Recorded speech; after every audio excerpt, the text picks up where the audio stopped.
Welcome back. Today on Dialed In DIY, we have a fun project to make a microphone pop screen out of material that I got completely free. This is going to take those pops out of our conversations. The area under the circle is our pop screen, and that's what we're making today in this video, but next time we're going to make an articulated arm for the future videos that you can use with this pop screen or other devices if you want.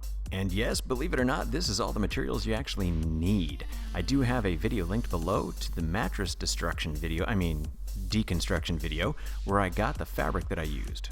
For step number one, we're actually going to just prepare the material by getting it to the right size that we're going to need for this particular project.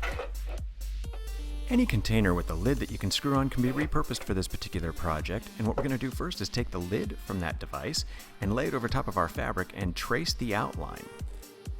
I made my outline with a red grease pencil, makes it a little bit easier to work with on fabric, and then I'm going to go cut around the outside of that, adding about an extra ½ inch to a couple of centimeters, just to make it a little extra large so that it's wider than the rim of our lid itself.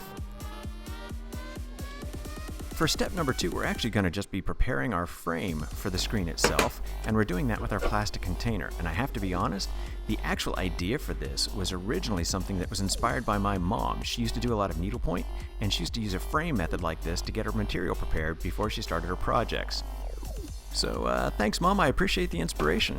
So to complete for this lid, we're going to take the center out. And I just cut it out simply with a knife and cut it a little bit smaller than I want the final circle to be, and I'm going to clean that up later. But now we're going to move on to cutting off the top part of the container itself. I'm dropping about an inch below the lip of the lid so that it gets down below the threaded area on the side of the container. I'm leaving that extra space just so that I have a little extra room to work with so that we can actually attach it to some kind of a device for a stand or a mount to hang it from so that we can position it right in front of our microphone. So this last portion of the prep step is nothing more than cleaning up the cut-off edges that we already did on the plastic just to make everything look neat and tidy. Now I've placed the lid on the table, top side down, put the screen on top of that, and now we're going to position the rest of this base over top and slowly start to push it into the rim. I press it in to get it the majority of the way there, and then just twist it a little bit at the end to screw it the rest of the way down. This helps the fabric to stay nice and straight, but once it's in there, I can then go back and pull the fabric from the edges like so, and make it tight the rest of the way. When you're done, it's going to resemble a drum pad, and that's when you know you've got it right. Now all you have to do is go back and trim off that extra fabric to clean it up. I recently got a new microphone that's much more sensitive than the one I was working with before, so this was an important project for me to get accomplished. Now it takes a little bit of getting used to, and you have to get it positioned just right with your microphone, so play with it a little bit and see what works best for you.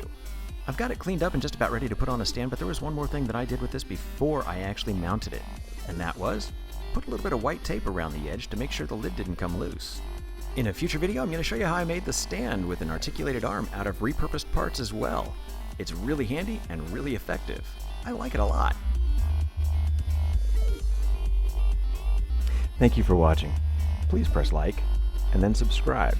There will be more Dialed In DIY to come.